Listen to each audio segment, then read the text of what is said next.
Thank you very much for your attendance and welcome to the PRONI David Chart Map Seminar for October 2025. A couple of housekeeping points. Please make sure your screen is mute. I think Grace has probably muted it to reduce unwanted background noise while the lecture is going on. The talk is going to be recorded. It'll be shown on the PRONI YouTube channel. So if you don't want to appear in the video, do also make sure that your camera is turned off. I can remember one talk a couple of years ago where innocent members of the audience were on view the whole time, nibbling chocolate, and we couldn't communicate with them to let them know. Now, we've great pleasure this evening to host Paul Ferguson of the Glucksman Map Library, Trinity College, Dublin, and Professor Joe Brady of the Department of Geography, UCD, University College, Dublin. Paul is well known among mapping aficionados as the head and principal architect of the wonderful Glucksman Library. I have many happy memories of visiting the custom-built library, which is located underneath the TCD Arts Building. Nobody could be more helpful or knowledgeable than Paul and his assistants. I don't think I've met Joe before, but I know I've seen him in the corridor of the Department of Geography in UCD. He's perhaps best known for his magisterial work on the development of Dublin City in the 20th century, and I'm sure he's done an awful lot more than that. We badly need someone to research and to bring to publication works on the making of Belfast, perhaps modelled on one or all of the three beautifully illustrated books on the subject that Joe has done in the last decade or so. Joe and Paul are currently 2 books into a fabulous new series of books on Irish maps, produced in partnership. The first being Dublin, Mapping the City, which came out in early summer 2024, and the second, Ireland, Mapping the Island, which has just been published. This evening, Joe's going to talk through the making of the recently published work. I think it's probably fair to say that Irish people are more preoccupied than most with questions of identity, for better or worse. In the circumstances, historical maps turn into pictures of our lives in the Irish landscape. The first maps, commissioned by the later Tudors, show how we were perceived by the early British state. As maps of the country evolved over the next 4 centuries, I think that these constructions gradually helped us to see ourselves. I can't wait to read the book, and I know that this talk will whet all of our appetites. Now, over to Paul for a few words. Thank you very much, Des, for those very kind remarks, and good evening, everybody. We're both very pleased to be able to join you this evening. I remember Des as a postgrad student in Trinity and as a regular map library user, posing difficult measurement questions and scale, which is always a bit of a tricky one for map librarians. This evening, Joe and I will be talking about our new book, Ireland Mapping the Island, and Joe will be exploring the difficulties and challenges of assembling a lot of the map images. So without any further delay, over to Joe. Good evening. Thank you for the invitation and the opportunity to talk to you about our recent exploration of the maps of Ireland. I'm Joe Brady, I'm a geographer, and I'm the co-author with Paul Ferguson of a recent book on Ireland, Mapping the Island. Paul is the map curator of the Glucksman Map Library in Trinity College, Dublin, a fabulous mapping resource. Now, the background to this project is that 2 years ago, we completed a book on the maps of Dublin called Dublin Mapping the City, and you can see the cover there on the left-hand side. We were given the opportunity by the publishers of that book, Berlin from Edinburgh, to produce a text on the maps of this island. It was going to be similar to what they had already produced for Scotland, and you see on the right-hand side the cover of Scotland Mapping the Nation. We were seriously tempted by this offer, but we knew it would be a significantly more challenging project. Between us, we owned most of the maps that were included in the Dublin volume, but our selection of the maps of Ireland was much more limited. We'd have to go out and about. We'd have to go and find and obtain good quality reproductions. It would not be enough simply to find a map and get the necessary permissions. The map would have to be of sufficient quality to reproduce well. There would be well over 200 maps in this volume, and we were concerned, frankly, about becoming unstuck at various stages in the journey. So it was with more than a little trepidation that we began the exploration of Ireland's maps. This was not going to be a history of Ireland in maps. Rather, we were going to attempt to showcase the maps produced in various eras and celebrate what they tell us about the country at the time. It would of necessity be selective, and we were well aware that we'd be open to the criticism of, why didn't you include X, or what possessed you to include Y? It would be a thematic approach, but it would also be necessarily chronological, since each generation of maps built on the previous one. And we had a number of significant constraints. The first was it had to be done quickly. Our publisher, Berlin, wanted the book done and dusted in a very, very short time frame. The contract was signed in January 2024, and the book was delivered to them in the autumn of that year. And costs had to be kept down. They, and we agreed, wanted to keep the price to £30 sterling for 272 pages in full colour. It meant that they were not going to spend a lot, or indeed any, money on sending us to archives here and there, and or paying a lot for reproduction rights. So we were going to have to rely on our own collections, the very fine range of maps in the Trinity Map Library, what could be found on the internet, mainly from university libraries, fine collections like David Rumsey's and so on. And only then would we be able to spend money. We would probably not have set out on this path without the resources of the Glucksman Map Library, or the availability of treasures such as the Hardyman Atlas.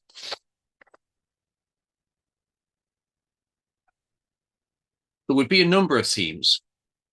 We would look at the importance of boundaries, what maps tell us about the development of towns and settlements, the way in which maps have been used to increase impressions of place, their role in the development of travel, and how they facilitated the emergence of the concept of the tourist.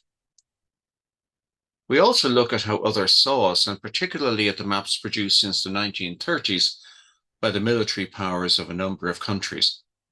One central focus, one focus that runs through a number of the themes, is the question of how we learned about the shape and internal geography of Ireland. If you think about it, before the development of aeroplanes and spacecraft, people had to take it on trust that we correctly knew the shape of the island. And that knowledge had been gradually refined for centuries. And the state of knowledge was captured in the maps produced in each era. So we start at the beginning, the earliest images. In the early days of map production in 15th and 16th century, Ireland tended not to be found on a sheet by itself, but tended to be on a sheet that included Great Britain and perhaps part of Europe. The maps were developed from Ptolemaic coordinates, with some creativity, some more than others, in joining up the dots, literally joining up the dots of the Ptolemaic coordinates. Some are better than others, but even early examples, such as those produced in Munster's Cosmographia, are not that difficult to find. The one at the top is one we didn't use. It comes from a work by a guy called Bordone. It first appeared in Venice in 1528, and it's from his book of the Islands of the World. This kind of book was very, very fashionable at the time. But as you can see, this one would have got us into trouble, because although the caption says Hibernia, the caption relates to the map that's on the back of that page, and the map, the island, is of Iceland. Although given some of the outlines we've seen of Ireland, you could easily get away with calling it Ireland. Mind you, even the best can get confused, and we have a very nice mini Ortelius map, which has the same problem. We have a better example in the lower image. This is from Munster's Geographia of about 1552. And you can see the extra detail that's been provided in the naming of the various parts. But again, it has issues. Hibernia, for example, appears as a place name. In contrast, Albion is highlighted with the biggest type. We wanted something colourful, so we went for Valse Muller's map from his Geographia. and it gives Ireland and the Great Britain, with the strange orientation of Scotland, in a wider context. And this one is about from about 1620, published in Strasbourg. These maps were remarkably persistent, and you find them being published long after far better maps are available.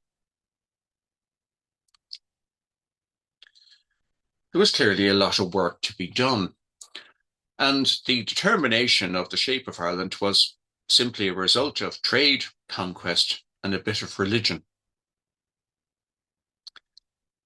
Ireland was not the focus of many Portolan charts. Portolan charts were very, very important items for navigation, and so they tended to focus much more on the coast. We had none within our own collection, but this very fine one is from the British Library.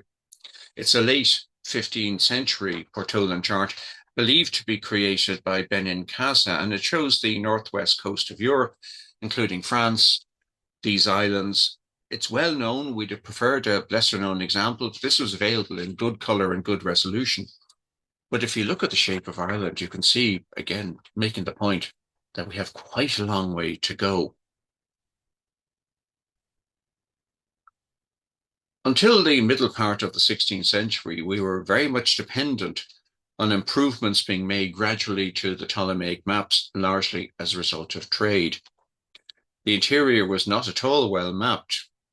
The Anglo-Normans had become more Irish than the Irish themselves, to use that phrase, and there seems to be no pressure to produce maps of their territories, certainly not maps that have a wider circulation. And this is where the Hardiman Atlas comes to our assistance, because without the Hardiman Atlas, we would have been totally stuck. Because what happened to improve the knowledge of the interior of Ireland came with the Tudor determination to bring the administration of Ireland into line with the administrative structures used in England. This led to rebellion in Ireland, and these were put down with varying degrees of success, but with ruthless ferocity. Maps were needed, both in terms of getting to know the territory to be conquered, and more importantly, there was a need to understand the landscape that was now going to be managed in a different way. So we were looking for maps by Francis Jobson, we were looking for maps by Richard Bartlett, Robert Lyde, Thomas Raven, and a number of other people. And the problem was that most of these were manuscript maps. And this is where the library in Trinity College was absolutely crucial. Robert Lyde is a very, very important figure. He was employed to map the newly pacified lands in northeastern Ulster, probably for Sir William Cecil sometime after 1567.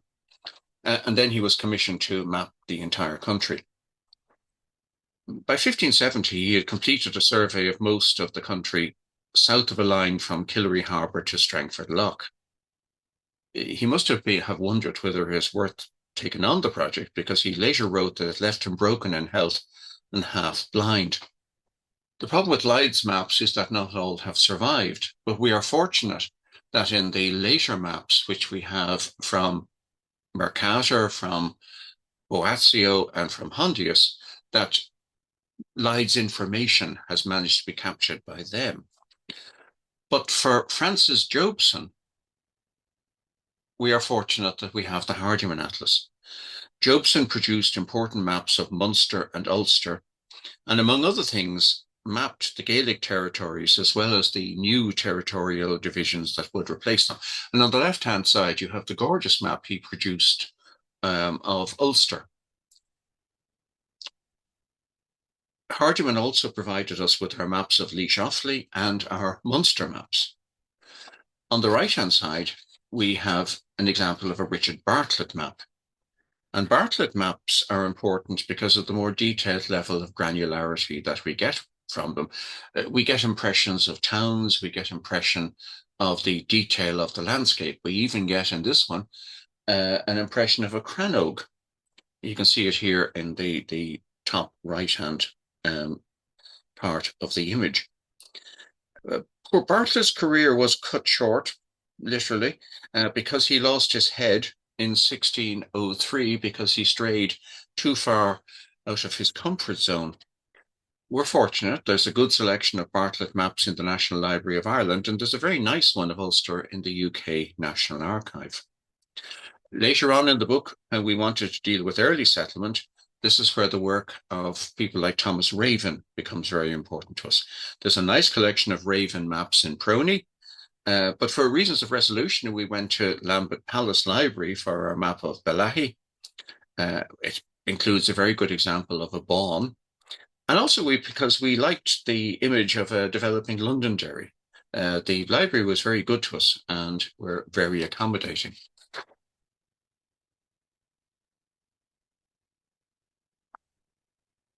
None of the maps would have received a wider audience were it not for the efforts of Mercator and Ortelius.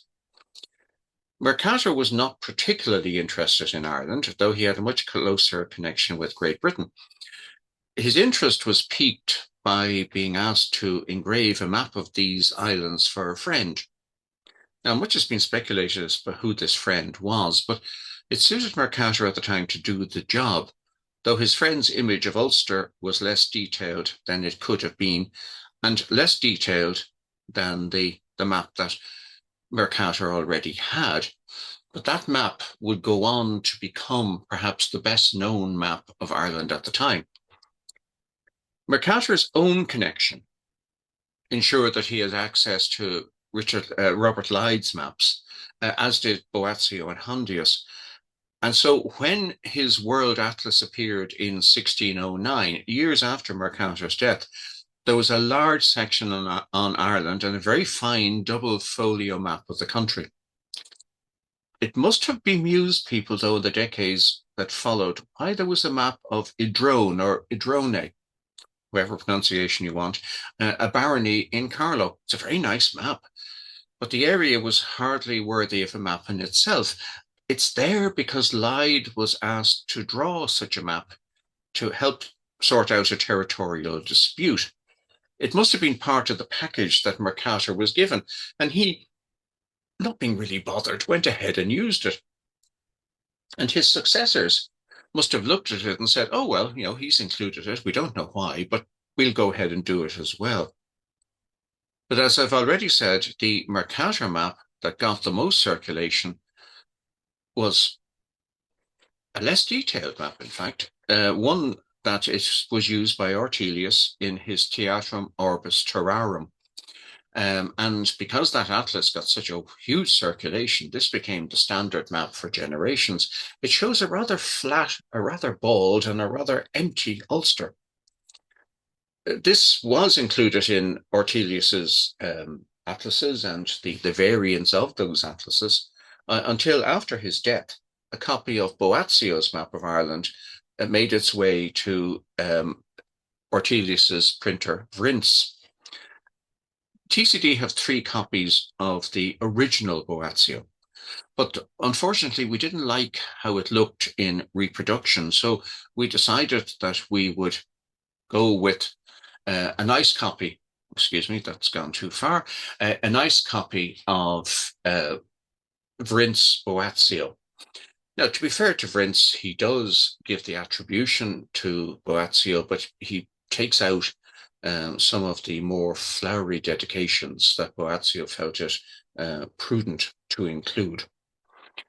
And in this section of the book, we make use of Speed, we make use of Roke and others, and inevitably we find ourselves coming to deal with Beaufort's map of Ireland, which gives us the first planimetrically correct map of the country, but which was interestingly produced not because Beaufort was interested in getting a map of Ireland, but because he wanted to sort out a map of the ecclesiastical districts of the country.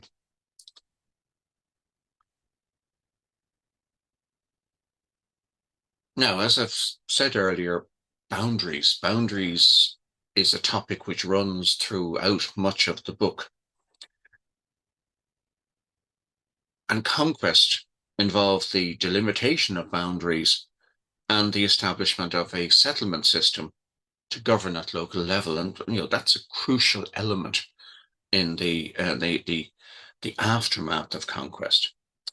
Unfortunately, maps of early towns are very much a hit and miss event. And in fact, it's only really until we get the Ordnance Survey that we can honestly say that we can have a clear view of what the towns and cities of Ireland look like. Speed's map of 1611, after all, is the earliest surviving map of Dublin. But again, because of our Hardiman's Atlas, we have these earlier ones of Cork. And there are others as well in the Atlas. They're not dated, but they're probably from the 1580s, so about 30 years ahead of Speed. And then a little bit later on the right-hand side, if there hadn't been a row between Sir Thomas Phillips and the London Corporation, Phillips alleging mishandling of the settlement around Londonderry, we might not have had Thomas Raven's fabulous map of the early development of the city.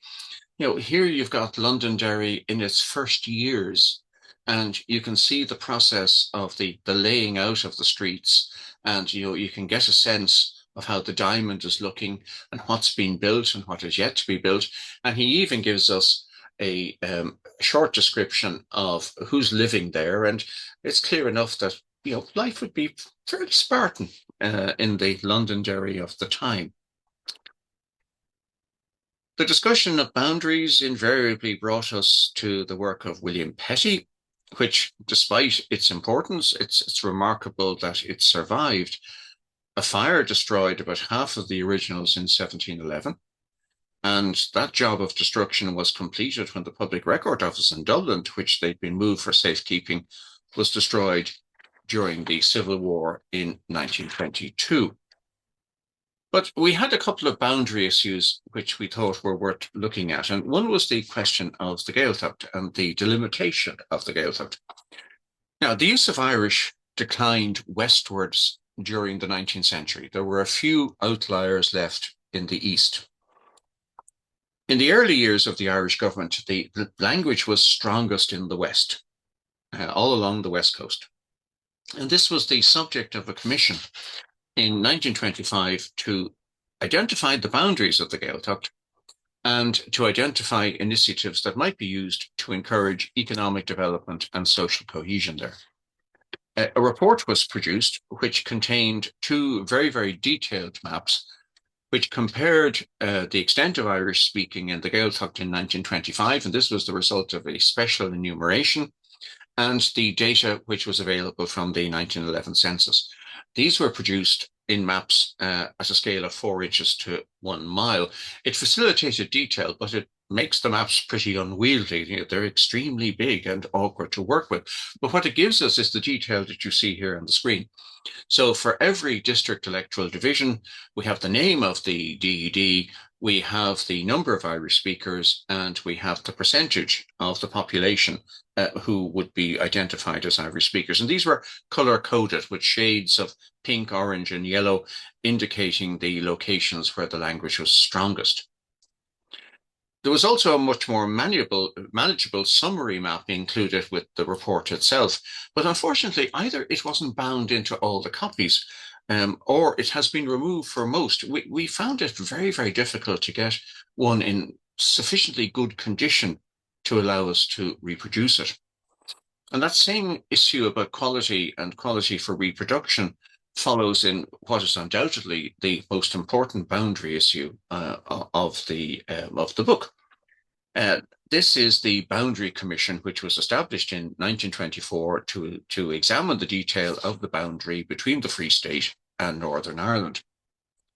Now, the report itself, it's a very interesting story. The report itself was suppressed. Even mention of the report was suppressed, and even mention of the suppression of the report was suppressed. So it came as a surprise when it was eventually permitted into the public domain in 1969. But the original map, which was included in the report, had deteriorated to the point that it was found to be unsuitable for publication, and so the info was transferred onto a modern map. However, we do have maps from the period from the Handbook of the Ulster Question, and these are interesting in their own right. Now, these were issued by the Northeastern Boundary Bureau in 1923. This was a propaganda document issued by the Dublin government in an attempt to influence the boundary examination process. Now, what makes the maps unusual is that you don't often get maps of the hinterlands of towns.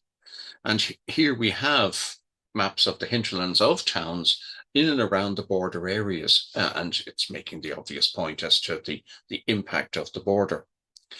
The handbook also contained a very detailed map showing the voting patterns as revealed by the 1918 parliamentary elections. And, the message is clear, green and orange. And we included the map itself, but we decided just to give a sense of the detail that we would include the area around Tyrone, because that had been some of the focus of some of the discussions about boundary delimitations and so on and so forth. We now move to the question of resources. One of the themes of the book is how knowledge of the geography of the country was developed. And by the end of the 18th century, the shape of Ireland was pretty well known. And now the Ordnance Survey would fix it scientifically in the 1830s. But little or nothing was known about what lay beneath the bedrock of the island. Moves to improve that knowledge began to get momentum during the final years of the 18th century as part of a drive to improve the living conditions of the population. There were two strands to this. There was the question of bogs and there was the question of coal. Bogs occupied much of the landscape, but it was believed that the land could be reclaimed profitably and put to good use, either to grow flax directly or to produce crops on land which could be diverted to growing flax. There was a good market for Irish linen and there was a well-developed skills base. Thomas Newenham produced a book called A View of the Natural, Political and Commercial Circumstances of Ireland in 1809. And it's a discussion of the resources and where they're produced and what can be done. And it contains a very, very interesting map, which contains a great deal of information. He manages to summarize a huge amount of information into a small space. It tells us about what is produced in the various areas. It gives us information about the capacity of ports, and it shows opportunities for transport using canals and rivers and so on. Unfortunately, the report didn't have much impact, but except to produce this nice map. The coincidence, though, of two events, concern over resource security in the age of Napoleon and the influence of John Foster, the former Chancellor of the Exchequer and a very skilled politician, resulted in one of the most interesting mapping exercises that were ever undertaken. This was the Bogs Commission, which mapped many of Ireland's boglands during the second decade of the 19th century. The maps are very fine maps indeed. And they're important because of the standardized approach which the commissioners required in the production of these maps. They not only indicate the extent of the boglands, they also capture a great deal of the social landscape of the time. So we're looking at maps produced in, say, 30 or so years, 30, perhaps 40 years ahead of the Ordnance Survey. And, the detail is impressive.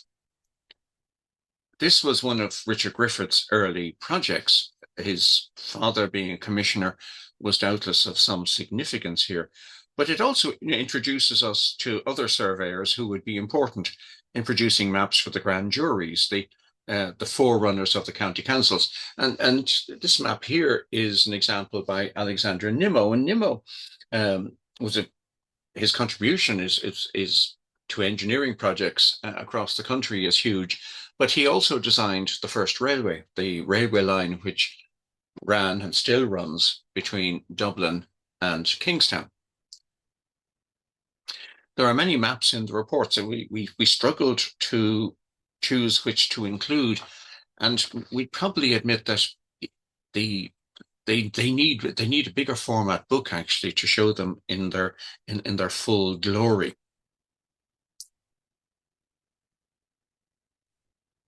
Now, this was but the beginning of our association with Richard Griffith. Now, Richard Griffith managed to juggle major responsibilities in a variety of fields for decades, and senior roles.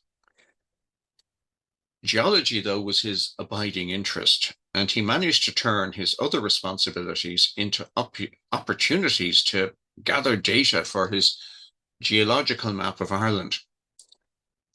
This map, which you can see on the left-hand side, went through various stages of development, but it finally got a general public audience when Griffith arranged for it to be included as part of the report of the Railway Commission in the late 1830s. He did this by being a member of the Railway Commission. It was a big hit, and further and later editions of the maps were produced into the 1850s.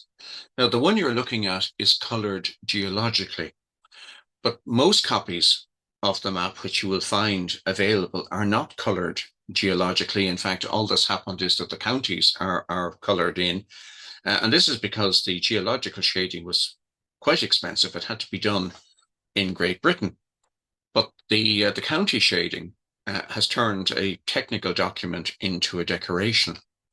Paul has a full-size version of this map hanging in his map library, but fortunately we didn't have to take it down off the wall because we found this very high resolution version on David Rumsey's site.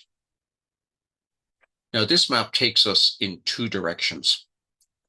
Its primary purpose was the determination of the best route for the railways, but it was also seen as central to prospecting for coal, the second resource that Ireland had, or it was believed that Ireland had.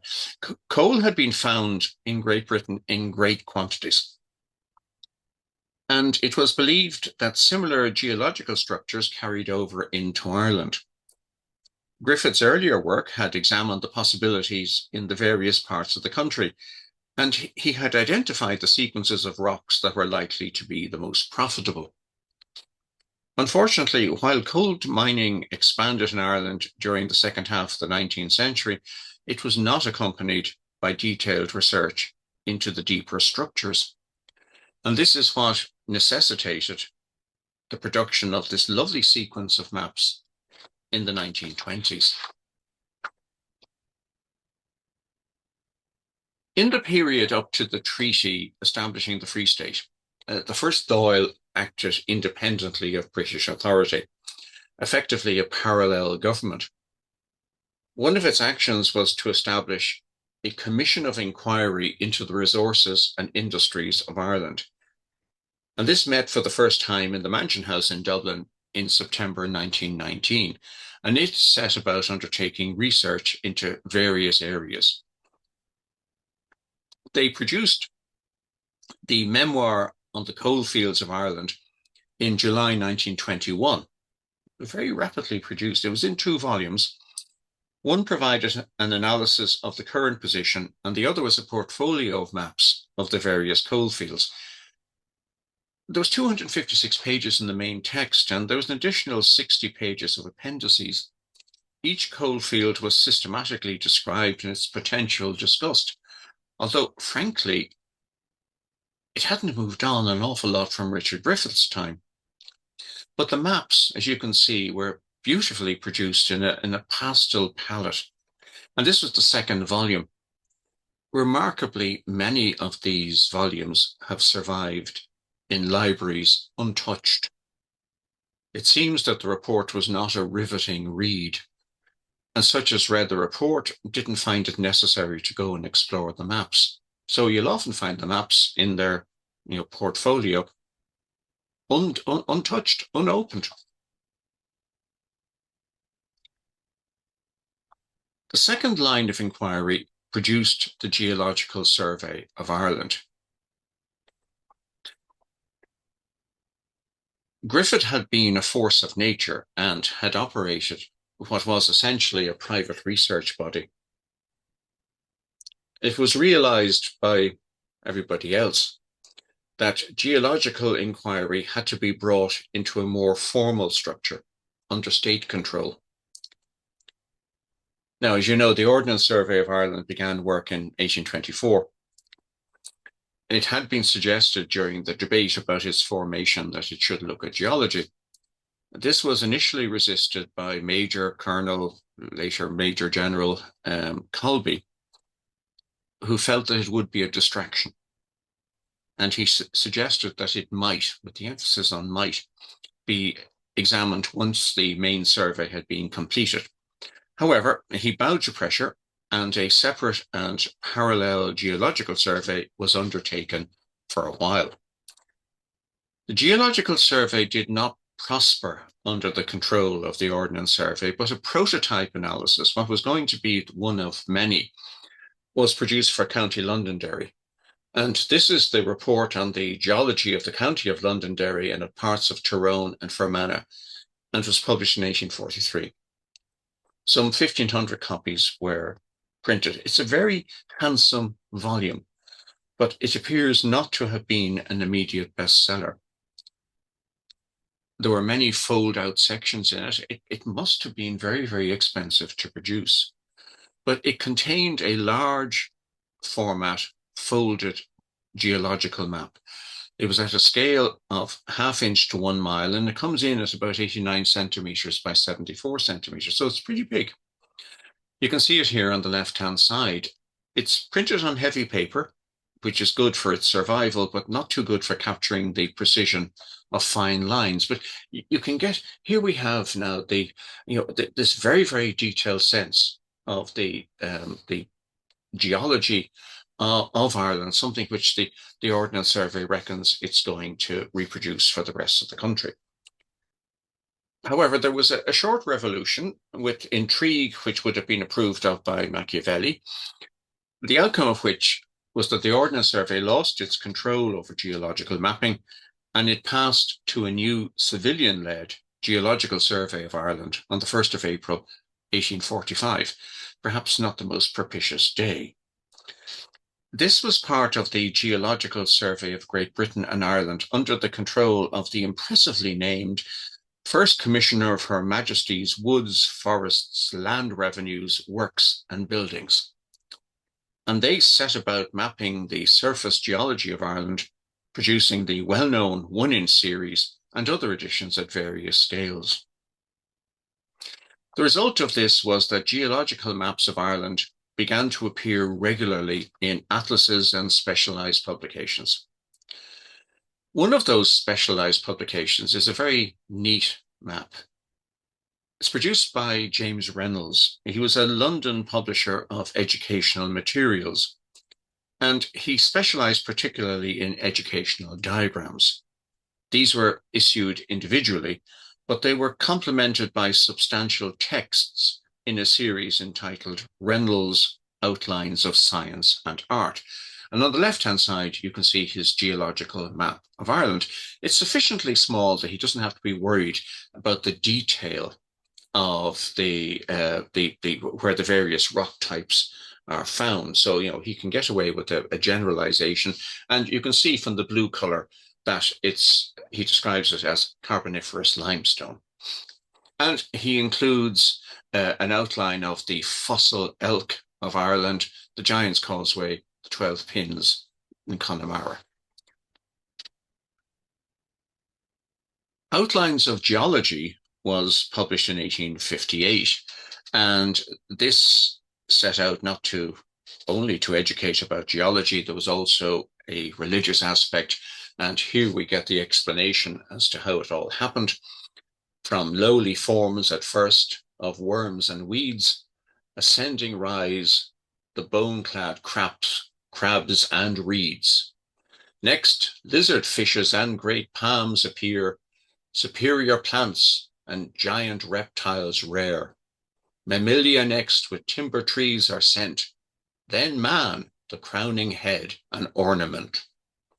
But then it goes on to explain that, what you're looking at here is not a state from imperfection to perfection. No, this is it as it should be. So there's a very important image here and an explanation that this is as it was always intended to be.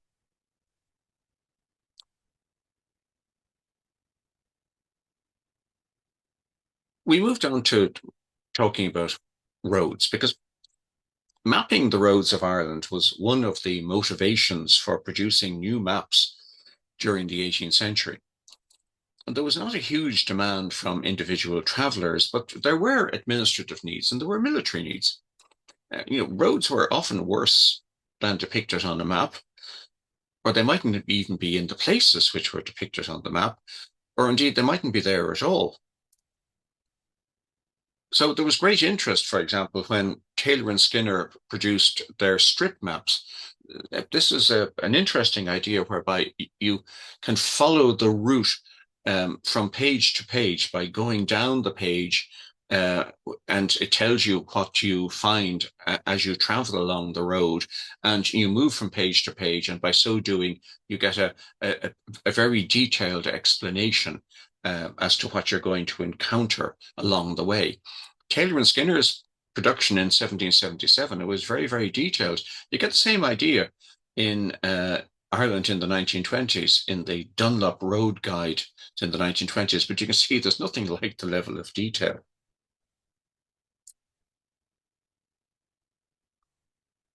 Matters began to change with the arrival of the tourist as a concept. This happened gradually during the first decades of the 19th century, with the emergence of a middle class in Britain, and the concept of holidays began to gain ground. This was given respectability when it was noted that Queen Victoria had incorporated a leisure visit during her time in Ireland in 1853. She'd gone to Killarney, which boosted the Lakes of Killarney as a tourism destination. However, tourism, though, was expected to be mind improving, and tourists were expected to be a hardy lot and to work at it.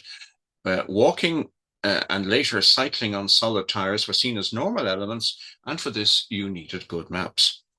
And quite quickly there was a mass market in map making, as companies produced guides to the various prominent locations, and these would invariably include maps. The places covered were the main urban areas: Dublin, Belfast, Cork, and the most notable tourist locations. First, the North Antrim coast, Killarney, Connemara. But as the railways extended, and once a dense railway network was established, and which existed for a few decades, you find most locations are covered.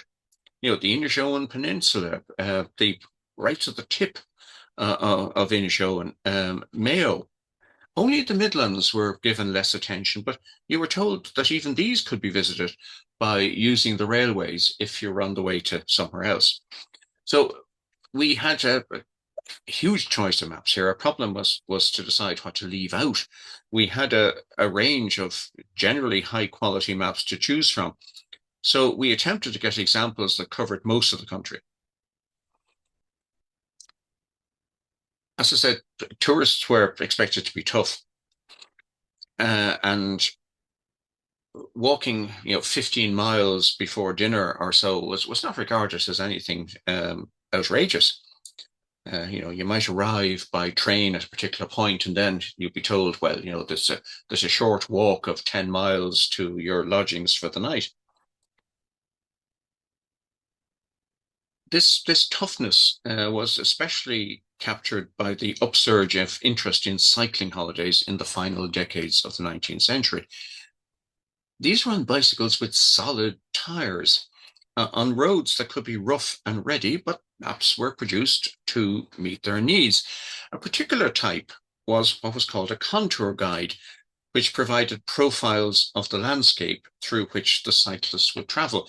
And here's an example of some of these profiles. And the idea is that the cyclist can look at this and see what the gradient is like, and see what the quality of the road is like, and so can plan their travels through the landscape, or indeed perhaps decide that they weren't going to go that way at all.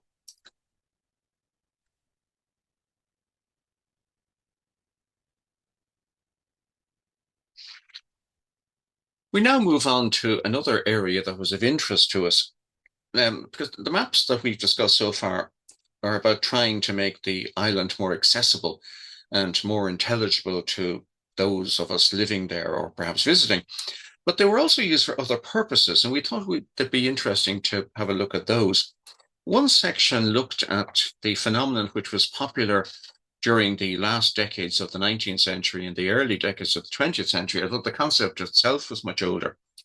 And this was the idea of using the shape of the island to personify the characteristics of the island. And there's a number of these. These two images might be described as more political. You can see that they're both entitled Geography Bewitched, but there's a significant time difference between the two, but you can see that they're very similar in design and using the island in the same way.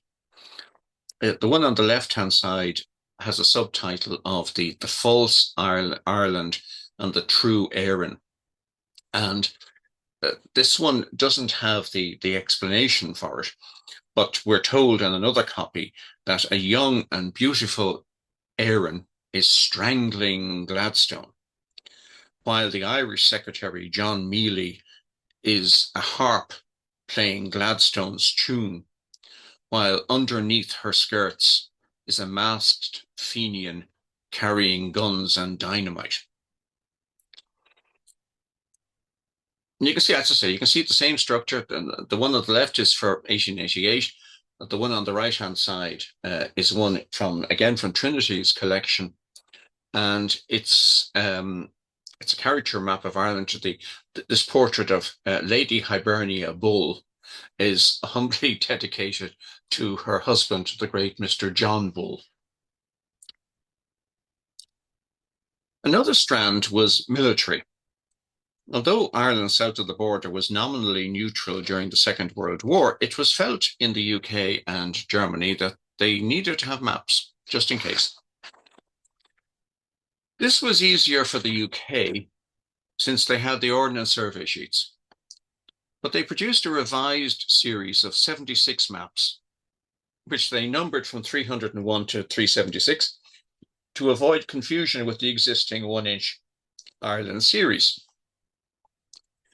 These were given the War Office series number 4136 with the designation of Geographical Section General Staff, GSGS 4136. There were 3 editions between 1940 and 1942. The final edition was as up-to-date as possible. Bogs were identified in an odd shade of purple. This is what's called, the one that's on the screen is called the Laird edition and has the most colour. Particularly noticeable is the importance of the grid, because these maps were going to be used to assist in navigation. There was a brownish system of shading and colour differentiating the landscape into 5 height categories. Waterways were in blue, significant parks and domains were shown in green. Otherwise, the map was not greatly different from the standard sheet, except that the roads were now classified as to how suitable they were for convoy traffic. So we'll see there that a first-class road was defined as something which was suitable for 2-way convoy traffic. A second-class road was one for 1-way, unclassified, generally unsuitable for military traffic, and probably a bit rough and ready for any other kind of traffic. At least the UK did not have a significant language barrier to worry about. Germans had needs of the same map. They too produced a comprehensive set of maps for land, air, and seaborne purposes. The air maps are very distinctive. These were issued by the Reich's Aviation Ministry and were specifically drawn rather than just overlaying on existing versions. The one here is a modified polyconic projection, which gives you this curved map rather than the standard Mercator. It's chosen because the scale along its central meridian and parallels is accurate. It's a standard topographic map in its main part. It gives height in 9 categories, awkwardly translated from feet. Rivers, roads, and settlements are all in English, and there's a simple key at the bottom left, which identifies the hierarchy of settlements, the main focus is on aeronautical information. And this is concentrated on the various lighthouses around the coast. This was going to be the central element in navigation. So information is given on their location. You can see it in more detail in the extract that we have there on the right, given on the location, the number of lights, the range of lights, the kind of display, flashing, blinking, interrupted, and so on and so forth. Other maps were needed of strategic locations, such as cities. Belfast was very important. These large-scale maps were often at a scale of 1 to 10,000, more detailed than would be available commercially at the time, with coloured outlines and symbols showing important facilities such as airports, railway workshops, docks, bridges. Even rarer were the maps produced for the Kriegsmarine. And it was a chance purchase at auction by Trinity's map library that gave us the example we're looking at here. This is from a seabed atlas, which was produced by the German Maritime Observatory in 1940. The atlas's landscape, it's about 39.5 centimeters by 56 centimeters, and there are 32 full-colour charts of the west coast of Ireland, Iceland, and the Faroe and Shetland Islands, loosely bound within boards. Quite large scale, 1 to 500,000. This one was designed specifically for U-boats to give an indication of the conditions of the seabed, as well as very, very detailed information about depths. More recently, the USSR kept an eye on us and everybody else by producing maps at a variety of scales, down to the 1 to 10,000 set that he produced for Dublin. The topographic maps were produced in Russia and in Russian, with contour lines and some shadings to give a sense of the landscape. The road network was shown in detail. There was a standard classification system, which was used generally, so not all the categories were applicable to Ireland.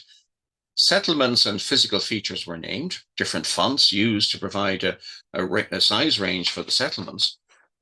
But despite the impressive nature of the production, some comfort can be taken for the fact that the maps, although they are dated to the 1970s and 1980s, were based on much older information. So in the example here of Cork, they show railways that didn't exist. So they would have been somewhat confused if they arrived. And so the book was complete.